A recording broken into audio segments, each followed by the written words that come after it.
ताश में नगाड़ा नगाड़ा नगाड़ा बजा। नमस्कार दोस्तों, स्वागत है आपका हमारे YouTube चैनल में। इससे पहले हमने राजस्थान लोक वाद्य यंत्र के 2 भाग देख चुके हैं। ये हमारा भाग तीसरा होगा वीडियो का। इससे पहले 2 वीडियोस में हमने देखा कि तत्वाद्य यंत्र व सुशीर वाद्य यंत्र, इन दोनों श्रेणियों के वाद्य यंत्रों के बारे में जाना हमने। इनको याद करने की ट्रिक हमने पिछले 2 वीडियो में बता चुके हैं हम।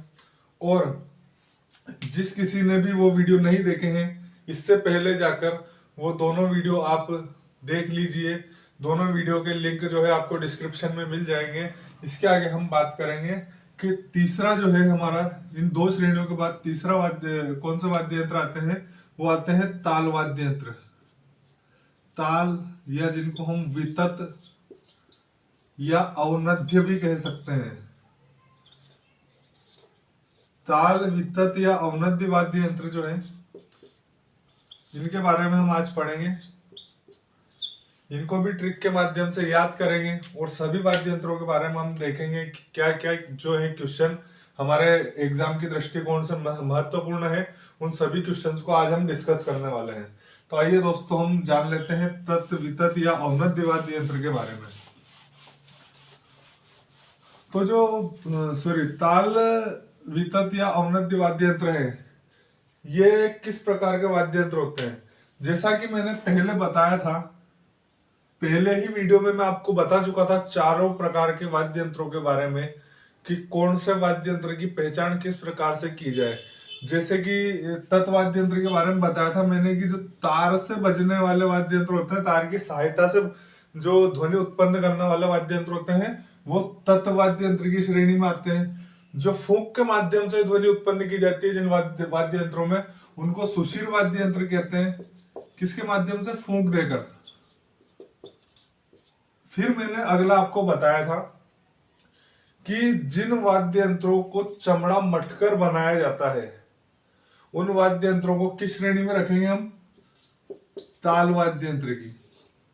ताल या वितत या औनद्य वाद्य यंत्र की श्रेणी में हम किनको रखते हैं? जिनको चमड़ा मटकर बनाया जाता है।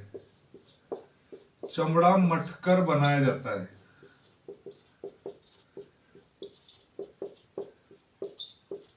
अब वो कौन कौन से वाद्य यंत्र हैं, उन सभी के बारे में मैं इधर यहाँ पे ट्रिक लिख देता हूं। उस ट्रिक के माध्यम से जो है हम उन सभी वाद्य यंत्रों को याद कर लेंगे जो कि ताल वाद्य यंत्र या औनद्य वाद्य यंत्र या वितत वाद्य यंत्र की श्रेणी में आते हैं। तो आइए ट्रिक देख लेते हैं। ट्रिक क्या है? मामा, नप, तो, चंगने, चंगने, नौबत से, नौबत से, खंजरी, नौबत से खंजरी तुड़वाई। मामा नप तो, मामा नप तो, चंगने नौबत से खंजरी तुड़वाई। इस एक लाइन में हमारे जो है सभी ताल वाद्य यंत्र आ जाएंगे। वो कैसे है देखेंगे हम आगे। माँ, मामा के पहले म से बनेगा हमारा माठ, दूसरे म से बनेगा हमारा मांदल। फिर आ जाएंगे न पे, तो न से बनेगा नगाड़ा। नगाड़ा के बाद हम बात करें प से, क्या होगा? तो प से होगा पखावज। फिर बात करें त से होगा हमारा ताशा। ताशा के बाद चंग, वैसा का वैसे ही चंग एक वाद्य यंत्र है। उसके बाद नौबत एक वाद्य यंत्र है। उसके बाद खंजरी एक वाद्य यंत्र है। और इस तुड़वाई से 3 वाद्य यंत्रों के नाम और हमें ध्यान रखने हैं। एक तो हो जाएगा डमरू, एक हो जाएगा डेरू, और एक हो जाएगा तबला। तबला, डमरू और डेरू जो है ये तुड़वाई से बनेंगे। तो ये जो है 1 2 3 4 5 6 7 8 9 10 11 वाद्य यंत्र जो है ताल वाद्य यंत्र की श्रेणी में आते हैं। इन सभी को याद करने के लिए ये ट्रिक है। इसका आप चाहो तो एक बार स्क्रीनशॉट ले लीजिएगा।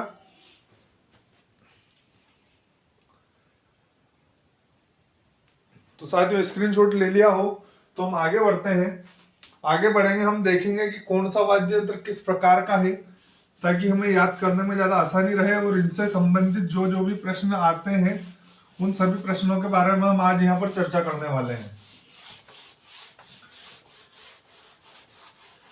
क्लास में बने रहिएगा पूरी, और अगर वीडियो पसंद आए तो चैनल को सब्सक्राइब, वीडियो को लाइक कर दीजिएगा और कमेंट करके जरूर बताइएगा कि आपको ये जो है आपके लिए हेल्पफुल रहे या नहीं नहीं रही ये वीडियो। तो देखते हैं, हम पहला वाद्य यंत्र था हमारा माठ। पढ़ कौन से वाद्य यंत्रों की श्रेणी रहे हैं हम पढ़ रहे हैं ताल वाद्य यंत्र की श्रेणी। कौन से? ताल वाद्य यंत्रों की श्रेणी, ताल या वितत जो भी हम कह सकते हैं इनको, वितत या अवनद्य। माठ वाद्य यंत्र के बारे में देखेंगे पहले कि इसका प्रयोग किसके द्वारा और कब किया जाता है और किस प्रकार का वाद्य यंत्र होता है। पहले हम देख लेते हैं ये होता कैसा है। ये इस प्रकार का एक मटका होता है, इसके ऊपर यहाँ पर चमड़ा मटके जो है, मतलब यहाँ से बजाया जाता है इसको, यहाँ से इसको पीट कर जो है ध्वनि उत्पन्न की जाती है। इसके आगे हम बात करें कि ये मतलब कहाँ कहाँ प्रयोग किया जाता है। तो प्रयोग कहाँ किया जाता है इसका? प्रयोग किया जाता है इसका रेबारी जाति के द्वारा। कब प्रयोग में लिया जाता है इसको? रेबारी जाति के द्वारा जो है हमारे लोक देवता पाबूजी जो है, पाबूजी के पवाड़े गाते समय,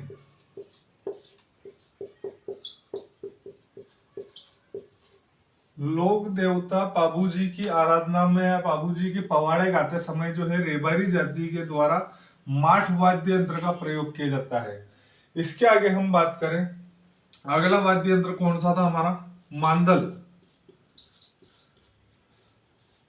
मांदल की हम अगर बात करें, मांदल किस प्रकार का वाद्य यंत्र होता है? मांदल जो है एक मिट्टी का बना हुआ वाद्य यंत्र होता है। किसका? मिट्टी का। मिट्टी का कैसे? जैसे हमारी जो ढोलक होती है, इस प्रकार से ढोलक होती है, इस प्रकार से होता है मांदल वाद्य यंत्र।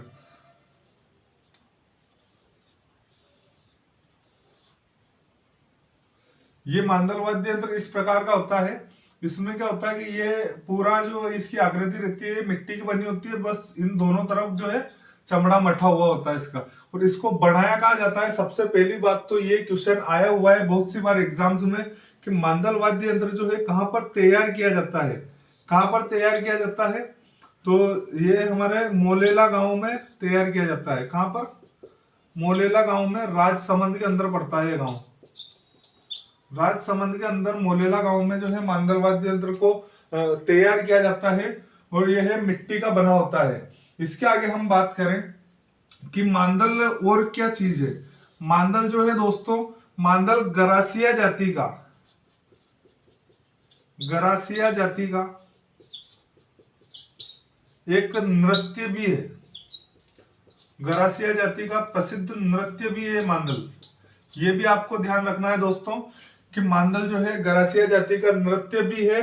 मांदल एक वाद्य यंत्र भी है जो कि मिट्टी का बना होता है, जो कहां पर तैयार किया जाता है? मोलेला गांव राजसमंद में जो है मांदल वाद्य यंत्र तैयार किया जाता है। इसके आगे हम बात करेंगे, मांदल के बाद जो है कौन कौन से हमारे वाद्य यंत्र आ जाते हैं। मांदल के बाद हमारा वाद्य यंत्र आता है एक नगाड़ा। नगाड़ा वाद्य यंत्र आता है ताल वाद्य यंत्रों की श्रेणी में। मांदल के बाद हम नगाड़े की बात करेंगे। नगाड़ा आप सभी लोगों ने सुना होगा, देखा भी होगा, और मूवी तो देखी होगी। अगर वैसे नहीं देखा होगा तो शाहिद कपूर की मूवी देखी होगी जिसमें वो नगाड़ा बजाता है और गाना आता है उसमें, नगाड़ा नगाड़ा नगाड़ा बजा। ये गाना सुना आपने? वही नगाड़ा है जो उस सॉन्ग में प्रयोग किया जाता है जिसमें शाहिद कपूर पीटता है नगाड़े को। तो ये नगाड़ा जो है, नगाड़े से क्या क्वेश्चन हमारा बन के आता है, नगाड़े से क्वेश्चन बन के आता है। प्रसिद्ध नगाड़ा वादक का नाम पूछा जाता है एक तो। जो हमारे प्रसिद्ध नगाड़ा वादक हैं राजस्थान के, वो है रामकिशन सोलंकी। कौन है? रामकिशन सोलंकी। रामकिशन सोलंकी जो है प्रसिद्ध नगाड़ा वादक है। इनके बारे में कई बार एग्जाम्स में क्वेश्चन पूछा जा चुका है। और एक और जो है, नगाड़ा का प्रयोग कहाँ किया जाता है? नगाड़ा का एक प्रयोग किया जाता है माताजी व भेरू जी के मंदिरों में। माताजी और भेरू जी के मंदिरों में युगल रूप से बजाया जाता है नगाड़े को। कहां पर? माताजी और भेरू जी के मंदिरों में भी नगाड़े का प्रयोग किया जाता है। और इससे नगाड़े से और इम्पोर्टेंट कोई क्वेश्चन लगभग ऐसा बनता नहीं है। इसके आगे हम बात करेंगे। नगाड़े के बाद हमारा एक जो वाद्य यंत्र था वो था पखावज। पखावज वाद्य यंत्र की हम बात कर लेते हैं। पखावज वाद्य यंत्र जो है, पखावज भी हमारे ढोलकी की तरह ही होता है, पर इसमें और ढोलक में डिफरेंस क्या होता है? इसका जो है एक मुंह जो होता है वो छोटा होता है। ढोलक के वैसे दोनों सिरे बराबर होते हैं, लेकिन इसका एक सिरा जो है वो छोटा होता है और एक सिरा बड़ा होता है। ये डिफरेंस है पखावज में और ढोल में, जिसको हम छोटी ढोलकी के नाम से भी जानते हैं। और ये जो है, ये पखावज जो है सर्वश्रेष्ठ वाद्य यंत्र है ताल वाद्य यंत्रों में। क्या है ये? ताल वाद्य यंत्रों में सर्वश्रेष्ठ वाद्य यंत्र है। कौन सा? पखावज वाद्य यंत्र। इसके आगे हम बात करें पखावज के बारे में। पखावज के बारे में एक क्वेश्चन पूछा जाता है कि राजस्थान में जो है प्रसिद्ध पखावज वादक कौन है? तो राजस्थान में प्रसिद्ध पखावज वादक के बारे में हम बात करें तो वो होंगे हमारे पखावज वादक। ये है पंडित पुरुषोत्तम दास जी। पंडित पुरुषोत्तम दास जी। पंडित पुरुषोत्तम दास जी जो है प्रसिद्ध पखावज वादक है। दोस्तों, ये जो मैं नाम लिखवा रहा हूं, ये जैसे ऊपर मैंने लिखवाया नगाड़ा वादक जो है रामकिशन सोलंकी है, पखावज वादक जो है पंडित पुरुषोत्तम दास है। इनके नाम के आगे ट्रिपल स्टार लगा लेना, जितने स्टार लगा सकते हो उतने लगा लेना। इनके क्वेश्चन लगभग पूछे जाते हैं एग्जाम्स में, लगभग सभी एग्जाम्स में। अगर वाद्य यंत्र से कोई क्वेश्चन आता है तो 99% चांस रहता है कि उस वाद्य यंत्र के प्रसिद्ध जो है वादक का नाम पूछ लिया जाता है एग्जाम में। तो इन नामों को रट लेना अच्छे से। इसके आगे हम बात करें, पखावज के बाद हमारा अगला वाद्य यंत्र कौन सा था? पखावज के बाद हमारा अगला वाद्य यंत्र था ताशा। ताशे के बारे में भी आप सभी ने सुना होगा, ताशा देखा भी होगा। नहीं देखा होगा तो अभी हम दिखा देंगे आपको कि ताशा कैसा होता है। तो ताशे का सबसे पहली बात तो एक क्वेश्चन ये पूछा जाता है एग्जाम में कि ऐसा कौन सा वाद्य यंत्र है जिसको खुशी में नहीं बजा के गम में बजाया जाता है? कब बजाया जाता है? गम में। ये एकमात्र ऐसा वाद्य यंत्र है जिसको खुशी की जगह गम में बजाया जाता है। कभी भी कहीं भी खुशी के मौके पर ताशे का प्रयोग नहीं किया जाता है। और कौन प्रयोग करते हैं इसका? तो मुस्लिम समुदाय के जो लोग होते हैं, मुस्लिम समुदाय के लोग किस समय पर इसका प्रयोग करते हैं? मुहर्रम के समय। मुहर्रम के समय आप सभी ने देखा होगा कि मुस्लिम समुदाय के लोग जो है ताशा बजाते हैं। किस टाइप का होता है ताशा? ताशा जो है एक इस प्रकार का बना होता है ताशा। इस प्रकार का आपने देखा होगा, ताशा पीटते हैं वो। और इस ताशे को खास बात क्या थी इसकी? खास बात ये थी इसकी कि इसको खुशी में ना बजा के गम में बजाया जाता है। बाकी सभी वाद्य यंत्रों का प्रयोग जो है खुशी गम सभी जगह किया जाता है, लेकिन एक वाद्य यंत्र ताशा ऐसा है जिसको सिर्फ गम में बजाया जाता है। इसके आगे हम बात करें ताशा के बाद कौन सा वाद्य यंत्र आना था हमारा? ताशा के बाद हमारा वाद्य यंत्र आना था चंग। कौन सा? चंग वाद्य यंत्र हम पढ़ेंगे ताशा के बाद। ताशा के बाद जो है चंग वाद्य यंत्र की हम बात कर रहे हैं, तो चंग के नाम से एक चीज और मैं बताता हूं आपको। चंग जो है शेखावटी क्षेत्र में एक नृत्य भी है। शेखावटी का एक प्रसिद्ध नृत्य भी है चंग, जो कब किया जाता है? ये किया जाता है होली के अवसर पर। होली के अवसर पर चंग नृत्य किया जाता है शेखावटी क्षेत्र में। इस चंग नृत्य को करते समय चंग वाद्य यंत्र का प्रयोग किया था। चंग वाद्य यंत्र आपने देखा होगा, मूवीज याद करो अब आप कि कौन कौन सी मूवी में इस प्रकार का आपने जो है तबला देखा है। बहुत सी मूवी में आपने देखा होगा है तबला, जो कि और लगभग ऐसे ही गानों में देखा होगा जिसमें होली का सीन होगा। होली के सीन के समय जो है ये तबले टाइप चंग वाद्य यंत्र होता है, उसको बजाते हैं। और कौन सा नृत्य करते समय बजाते हैं? तो चंग नृत्य करते समय ही शेखावटी क्षेत्र के लोगों के द्वारा होली के अवसर पर जो है चंग वाद्य यंत्र का प्रयोग किया जाता है। ठीक है दोस्तों, ध्यान रह जाएगा। इसके आगे हम बात करें, चंग के बाद हमारा एक वाद्य यंत्र था नौबत। नौबत में हमें कुछ ज्यादा ध्यान नहीं रखना, बस इतना सा ध्यान रखना कि नौबत जो है एक इस प्रकार का वाद्य यंत्र होता है।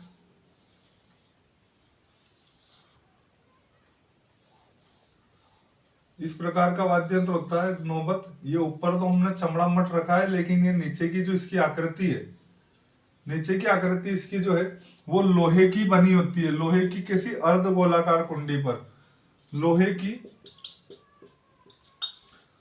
अर्ध गोलाकार कुंडी पर, अर्ध गोलाकार कुंडी पर जो है भैंसे की खाल मटकर तैयार किया जाता है इस वाद्य यंत्र को। भैंसे की खाल मटकर इस वाद्य यंत्र को तैयार किया जाता है। किस वाद्य यंत्र को? नौबत वाद्य यंत्र को जो है भैंसे की खाल मट के लोहे की अर्धगोलाकार कुंडी पर तैयार किया जाता है। ये अर्धगोलाकार कुंडी जो है लोहे की, इसके ऊपर भैंसे की खाल मटकर नौबत वाद्य यंत्र को हमने तैयार किया। इसके आगे हम बात करें कि और कौन कौन सा हमारे वाद्य यंत्र रह जाते हैं। नौबत के बाद हमारा वाद्य यंत्र आता है खंजरी। खंजरी वाद्य यंत्र के बारे में हम बात कर लेते हैं दोस्तों। खंजरी वाद्य यंत्र किस प्रकार का वाद्य यंत्र है?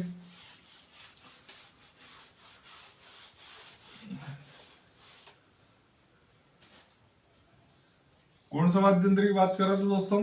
खंजरी। खंजरी और खंजरी के बाद एक वाद्य यंत्र और हमारा रह जाएगा डेरू, जहां से कि क्वेश्चन पूछे जाते हैं। खंजरी वाद्य यंत्र किस प्रकार का वाद्य यंत्र होता है? खंजरी वाद्य यंत्र जो है एक छोटी ढपली के समान वाद्य यंत्र होता है, मतलब ढपली का लघु रूप होता है खंजरी।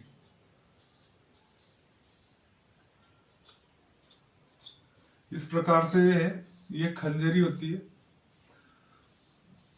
खंजरी किस प्रकार का, मतलब किसका लघु रूप होता है? तो इसको हम ध्यान रखेंगे, किसका? ढपली का। ढपली का लघु रूप होता है। और ये जो इसकी साइड आकृति जो है, भाई ऊपर तो हमें याद ही है कि चमड़ा मट के बनाया हुआ है, लेकिन इसकी जो साइड आकृति है वो किसकी बनी होती है? साइड आकृति जो है इसकी आम की लकड़ी की बनी होती है। ये बात भी आप ध्यान रखिएगा, आम की लकड़ी की बनी होती है। इसके आगे हम डेरू की बात करें तो डेरू का प्रयोग कहाँ किया जाता है? डेरू किस प्रकार का वाद्य यंत्र है, पहले तो वो देख लीजिए। डेरू इस प्रकार का एक वाद्य यंत्र है, जिसको हम डमरू भी कह सकते हैं। ये इस प्रकार का वाद्य यंत्र है डेरू। इस डेरू वाद्य यंत्र को जो है गोगा जी के भील बोपों के द्वारा, गोगा जी के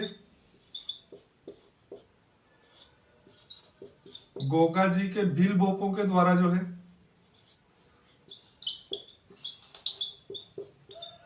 इसका प्रयोग किया जाता है। किस समय? गोगा जी की आराधना में। गोगा जी की आराधना में गोगा जी के भील बोपों के द्वारा डेरू वाद्य यंत्र का प्रयोग किया जाता है। आइए दोस्तों एक बार और हम इन चीजों का जो हमने अभी पढ़ी, इन सभी चीजों का रिवीजन कर लेते हैं। तो दोस्तों हमने सबसे पहले क्या बात की? हमने सबसे पहले राजस्थान के जो लोकवाद्य यंत्र हम पढ़ रहे हैं, जो 4 श्रेणियां राजस्थान के लोकवाद्य यंत्र की, इन 4 श्रेणियों में से हमने 2 श्रेणियां जो है पिछले 2 वीडियो में हम कंप्लीट कर चुके हैं, और ये जो तीसरी श्रेणी के बारे में हमने आज बात की, ताल वितत या अवनद्य वाद्य यंत्र के बारे में, इसकी ट्रिक के बारे में हमने आज सबसे पहले चर्चा की।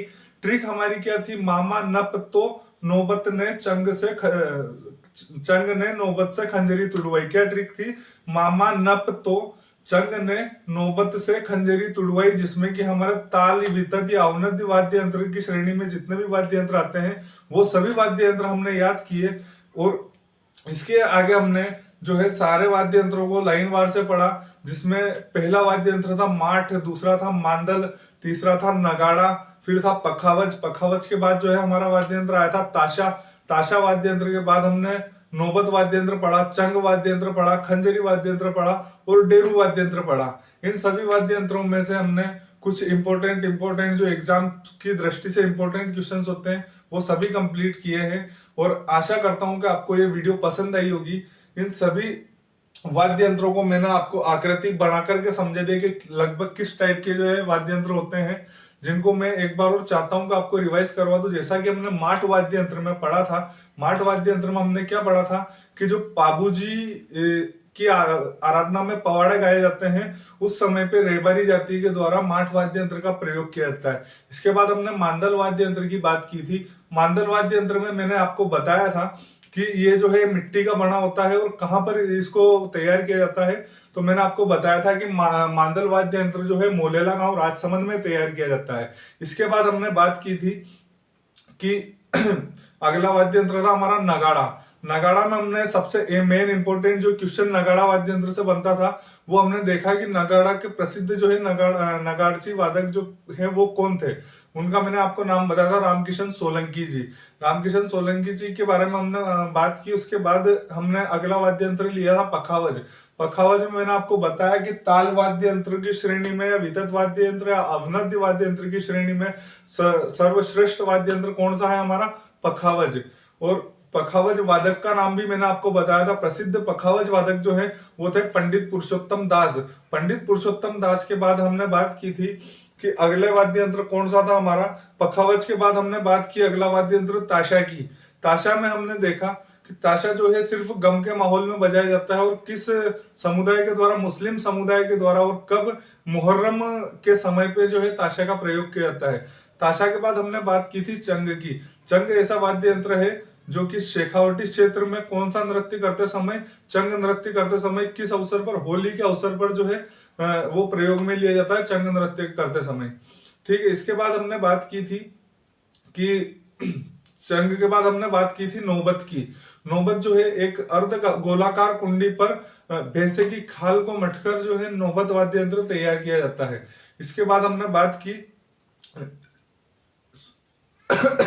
खंजरी वाद्य यंत्र की। इसके बाद हमने खंजरी वाद्य यंत्र की बात की थी।